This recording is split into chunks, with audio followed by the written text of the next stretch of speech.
Assalamualaikum warahmatullahi wabarakatuh. Jadi di sini kelompok kami akan membahas tentang Python Database Integration using SQLite, mata kuliah Network Programming. Nah, jadi di sini kami akan membahas Python Database menggunakan SQLite. Kita langsung jadi akan memulai kelompok. Yang pertama ada saya, Satria Divo Praditya sebagai moderator. Yang kedua ada Silsilia dan yang ketiga ada Ismi Rosia Dwianti. Presentasi ini akan membahas tiga hal. Yang pertama itu menjelaskan database SQL dan SQLite. Yang kedua akan mengimplementasikan mengimplementasikan query pada program.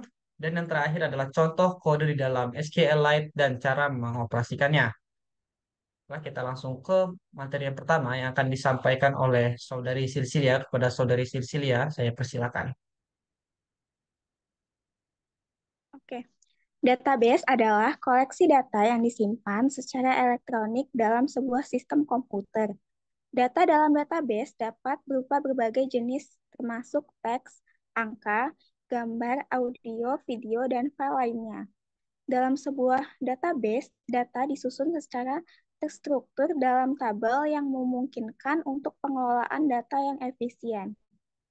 SQL atau Structured Query Language adalah sebuah bahasa pemrograman yang digunakan untuk mengakses dan mengelola data dalam database. SQL memungkinkan pengguna untuk melakukan berbagai operasi seperti pengambilan, penambahan, penghapusan, dan pembaruan data dalam tabel. Bahasa ini dikenal karena kemampuannya yang kuat dalam bekerja dengan database relasional. SQLite adalah sebuah mesin database SQL mandiri yang dikembangkan sebagai proyek open source.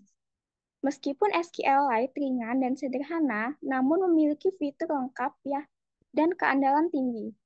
SQLite sering digunakan dalam aplikasi-aplikasi kecil hingga menengah karena tidak memerlukan konfigurasi server yang rumit dan cukup mudah diimplementasikan. Meskipun demikian, SQLite juga dapat menangani jumlah data yang cukup besar dengan performa yang baik, sehingga banyak digunakan di berbagai platform dan perangkat termasuk dalam pengembangan aplikasi web dan mobile.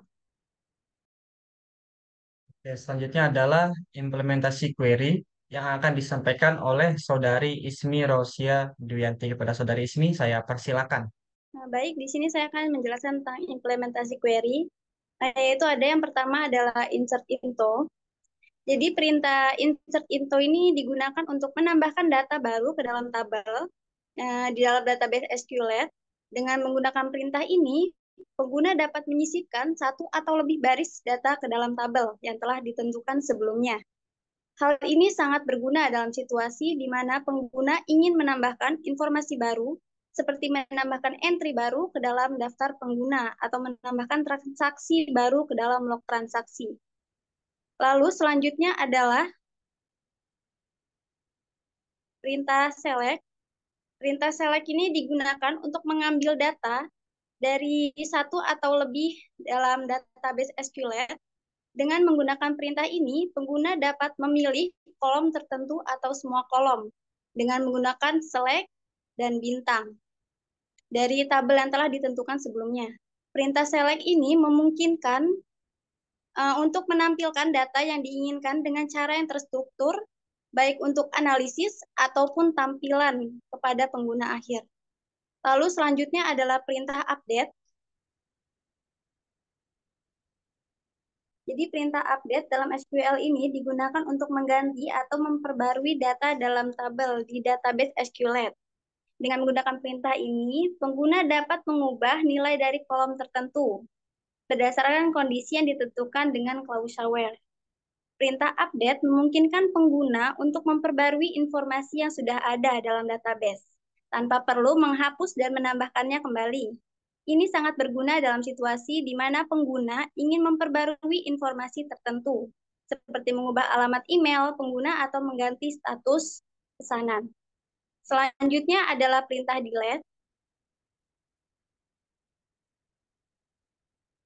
Jadi perintah delete di dalam SQL ini digunakan untuk menghapus data dari sebuah tabel dalam database SQLite. Perintah ini sangat berguna ketika pengguna ingin menghapus data yang tidak lagi dibutuhkan atau yang tidak valid dari database. Dengan menggunakan perintah delete, pengguna dapat secara efektif menghapus satu atau lebih baris data berdasarkan kriteria tertentu yang ditentukan dengan clauseware. Tanpa clauseware, perintah delete akan menghapus semua baris dari tabel yang setara dengan mengosongkan tabel tersebut. Sekian penjelasan dari saya. Di sini saya akan menjelaskan bagaimana implementasi dari programnya. Jadi di sini saya menggunakan VS Code. Nah, jadi di sini saya akan mulai dari membuat database-nya dan juga bagaimana membuat tabelnya. Nah, ini adalah sebuah program Python ya untuk membuat. Jadi pertama di sini adalah kita mengkoneksikan ke database-nya. Jadi di sini kita menaruh kode Python-nya satu folder ya. Nah, di sini adalah perintah untuk membuat tabelnya. Di sini adalah create table if not exist dengan nama client, nama tabelnya. Nah, di dalam tabel itu ada isinya adalah ID dengan integer sebagai tipe datanya, terus tuh name, terus itu ada umur, age, dan juga email. Nah, lalu di sini adalah nama file database-nya. Di sini saya menggunakan data client. Nah, terus di sini adalah untuk membuat database-nya. Di sini untuk membuat tabelnya. Lalu jika kita running, nah di sini maka akan connection to SQL database akan terkoneksi dan juga di sini adalah tabel client telah berhasil dibuat. Ini bisa kita lihat. Kita bisa maaf sebelumnya kita bisa melihat dengan cara seperti ini. Kita ketik di sini SQL hanya SQLite Open Database kita enter. Nah, lalu kita pilih di sini database adalah data client. Nah, di sini muncul. Nah, di sini bisa kita lihat di sini masih kosong ya karena saya di sini baru membuat database-nya dan juga tabelnya. Di sini kita akan menambahkan. Di sini kita akan menambahkan. Nah, di sini saya akan menambahkan data berupa eh, ini ya. Nah, coba ini kita close saja. Nah, di sini saya akan menambahkan data. Datanya itu kita sesuaikan dengan tabel tadi. Tabel itu ada nama, umur, dan juga email. Nah, di sini kita sesuaikan. Nah, lalu di bagian sini, seperti biasa, kita menggunakan connection dulu ke dalam database. Jadi di sini kita harus memasukkan kode ini ke satu folder ya dengan database kita. Lalu di sini kita memasukkan namanya. Namanya adalah Silsilia, ada katanya dan juga Ismi, umurnya, dan juga emailnya. Nah, lalu di sini menambahkan klien baru ya. Nah, lalu di sini menutup koneksi. Jadi kenapa di sini menutup koneksi? Jadi saat ini di running dan juga sudah memberikan datanya, lalu secara otomatis akan menutup koneksinya seperti itu. Jika kita running, nah, di sini akan muncul connect to SQL database. Tiga record insert, maksudnya telah berhasil ditambahkan. Lalu di sini kita kan maka akan muncul di sini data-datanya sesuai dengan yang kita masukkan di dalam sini. Lalu di sini saya akan menyortir dulu ya terlebih dahulu. Nah, di sini kita bisa eh, menyortir di bagian sini. Nah, di sini saya akan seperti eh, sama seperti sebelumnya. Di sini kita membuat fungsi untuk koneksi ke dalam database dulu. Nah, lalu di fungsi kedua ini kita akan mensortir menggunakan umur. Nah, jadi sini adalah select from client. Nah, di mana ini ada umur ya. Di sini bisa kita ganti juga. Di sini saya akan mencontohkan umur. Di sini saya akan mencontohkan umur 19. Lalu kita run. Nah, di sini akan muncul klien yang umur 19 adalah Satria.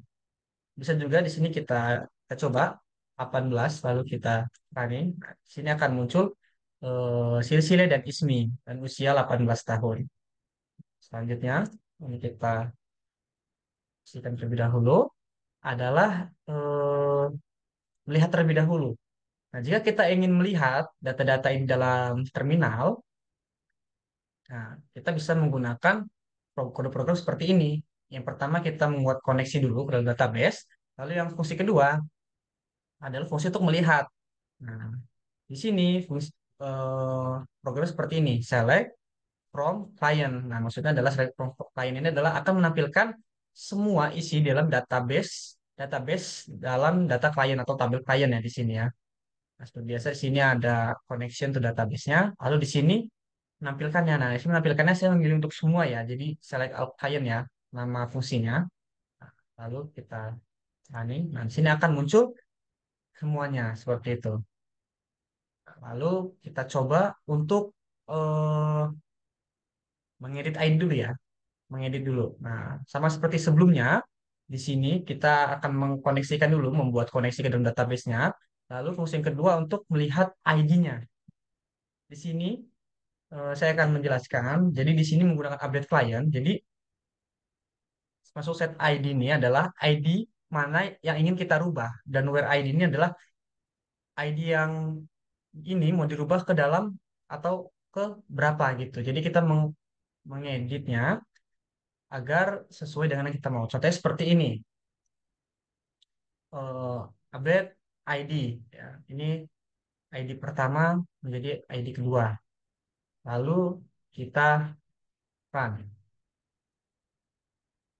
Oh, maaf tidak bisa ini. Karena dia sudah punya ya. Oh, jadi kita misal keempat. Lalu kita run. Nah, ID berhasil dirubah. Lalu kita untuk melihatnya, kita lihat di sini. Nah, perintah ini. Langsung kita run saja. Nah, tadi silih-silih yang tadinya ID-nya adalah ID satu akan berubah menjadi 4. Nah, cara merubahnya lagi seperti tadi. Kita hanya perlu merubah ID mana yang ingin dirubah, lalu dirubahnya menjadi ID ke berapa. Lalu kita run kembali.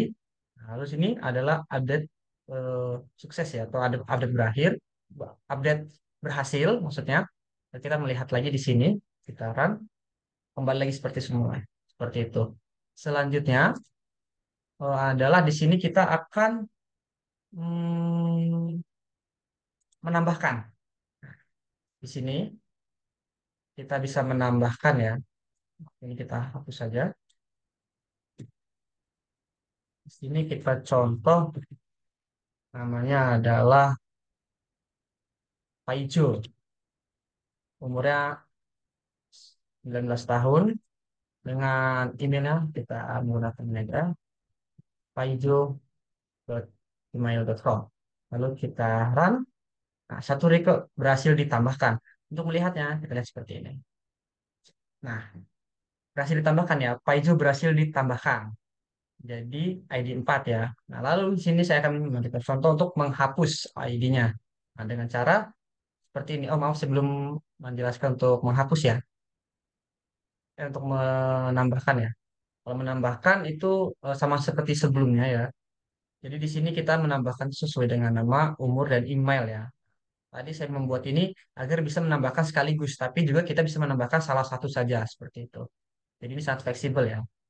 Untuk menghapus, nah seperti ini sama sebelumnya kita membuat create connection dulu terhadap database-nya. Lalu yang kedua, fungsi kedua adalah untuk menghapusnya. Nah, menghapusnya seperti apa? Seperti yang dijelaskan oleh Ismi, jika kita membuatnya dengan delete from client tanpa ada where, maka dia akan menghapus semua data ini, data dalam klien ini. Nah, makanya di sini kita menggunakan where. Nah, di sini saya eh, gampangnya menggunakan ID ya, karena jika menggunakan nama itu akan sangat lama ya. Saya minta contohnya simple seperti itu. Nah, di sini saya menggunakan contoh untuk menghapusnya salah satu saja, satu-satu. Nah, bisa juga kita membuatnya dengan sekaligus ya, seperti kalau menambahkan ini kita buat seperti ini. Tapi di sini saya akan memberikan contohnya satu saja. Ini akan memberikan contoh eh, menghapus misalnya nomor 2. Kalau kita run, nah, data dengan ID 2 berhasil dihapus. Nah, coba kita lihat. Nah, berhasil dihapus ya. Tadi ada ID nomor 2 dan Satria. Nah, sekarang berhasil dihapus. Coba kita lihat di dalam file tabel SQL-nya. Nah, dihapus ya, berhasil. Mungkin cukup sekian penjelasan dari kelompok kami. Apabila ada salah kata atau kurangnya, kami mohon maaf yang sebesar-besarnya. Kepada Allah kami memohon ampun. Kami akhiri, saya akhiri. Wassalamualaikum warahmatullahi wabarakatuh.